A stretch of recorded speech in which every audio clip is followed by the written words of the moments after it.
سامعین کرام، کیا آپ جانتے ہیں جنت میں ایسے محلات ہیں جن کی اینٹیں سونے اور چاندی کی ہیں؟ وہ محلات جو دنیا کے تمام شیش محلوں، بادشاہوں کے قصروں اور سلطنت کے شہروں سے لاکھ گنا خوبصورت ہیں۔ اور وہ محلات کن لوگوں کو ملیں گے؟ آج ہم بات کریں گے جنت کے ان محلات کی جن کا ذکر قرآن اور حدیث میں آیا ہے۔ وہ جنت جسے عقل نہیں سمجھ سکتی مگر ایمان دل میں اس کی خوشبو محسوس کرتا ہے۔ ایک ایسی جگہ جہاں نہ غم ہے نہ آنسو، جہاں صرف خوشی ہے، سکون ہے اور اللہ کی رضا ہے۔ سامعین کرام، ذرا سوچیں، ایک ایسی جگہ جو خیالوں سے بھی بہت آگے، جس کا تصور دماغ بھی نہیں کر سکتا، جسے کسی آنکھ نے کبھی نہیں دیکھا، کان نے کبھی نہیں سنا۔ وہ جگہ جہاں ہر لمحہ سکون ہی سکون ہے، نہ ڈر، نہ موت، نہ جدائی ہے۔ وہ جگہ جنت ہے، ایک عالی شان جگہ، جنت، اللہ کی بنائی ہوئی جنت۔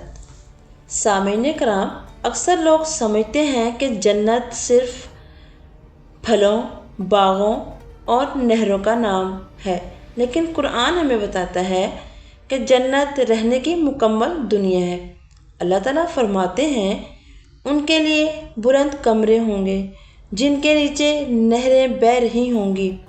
یہ بلند کمرے اصل میں محل اور قصر ہیں۔ جنت میں گھر ہوں گے، لیکن وہ گھر دنیا جیسے نہیں ہوں گے، وہ محل ہوں گے، ایسے محل جو نور سے بنے ہوں گے۔ رسول اللہ نے فرمایا، جنت میں ایک اینٹ سونے کی ہوتی ہے اور ایک چاندی کی۔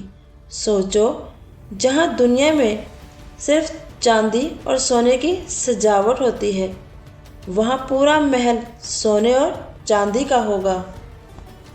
ان کے فرش مشک اور زعفران سے مہک رہے ہوں گے، دیواریں یاقوت اور موتیوں کی ہوں گی اور چھتیں نور سے چمک رہی ہوں گی۔ کچھ محلات لال موتیوں کے ہوں گے، ایسے موتی جو نہ ٹوٹیں گے اور نہ ہی ان کے رنگ پھیکے پڑیں گے، ہمیشہ جگمگاتے رہیں گے۔ کچھ محل ایسے ہوں گے جن کی روشنی دنیا کی آنکھ سے دیکھی نہ جا سکے، نہ وہاں اندھیرا ہوگا نہ بجلی کی ضرورت۔ جنت کا نور اللہ کی طرف سے ہوگا۔ قرآن کریم بار بار کہتا ہے، جن کے نیچے نہریں بہہ رہی ہوں گی، جنت کے محلات۔ قرآن کریم بار بار کہتا ہے، جن کے نیچے نہریں بہہ رہی ہوں گی۔ جنت کے محلات کے نیچے شہد کی نہریں ہوں گی، دودھ کی نہریں ہوں گی، شراب طہور کی نہریں ہوں گی اور صاف پانی کی نہریں ہوں گی۔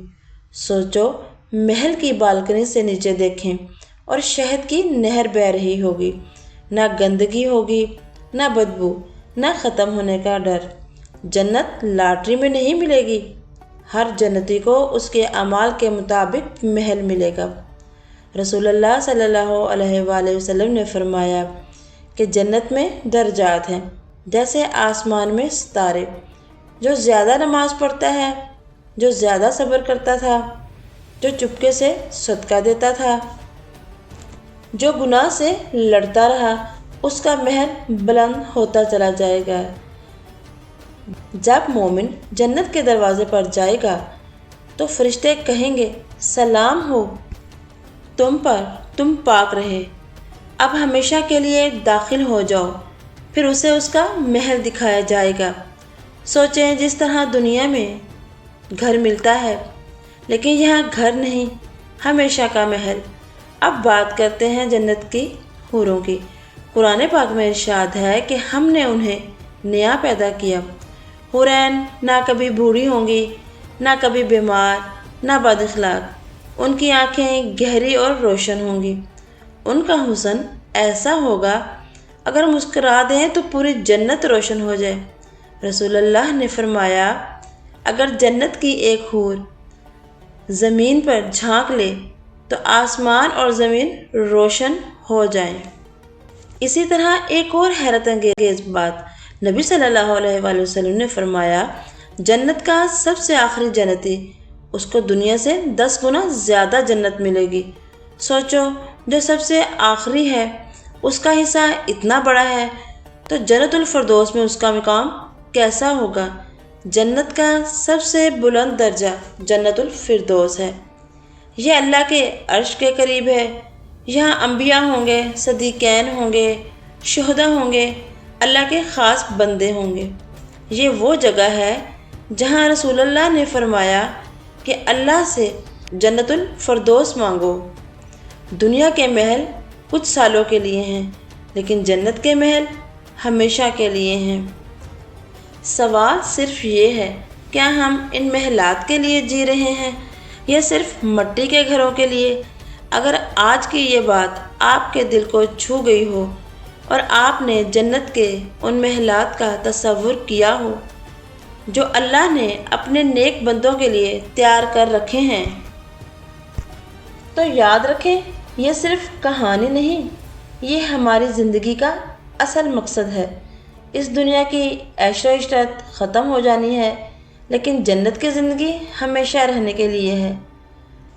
اے اللہ، ہمیں اپنے نبی کی شفاعت، ہمیں جنت کے محلات عطا فرما، ہمیں اپنے دیدار کا شرف نصیب فرما، اور ہمیں تو اپنے ان خاص بندوں میں شامل فرما جن کو تو خوش ہو کر جنت میں داخل کرے گا۔ اگر آپ کو قرآن اور حدیث کے ایسے گہرے اور دل دہلا دینے والے اور حقیقت سے بھرے واقعات سے دلچسپی ہے تو ویڈیو کو لائک کریں اور شیئر کریں، اور چینل کو سبسکرائب کرنا نہ بھولیں۔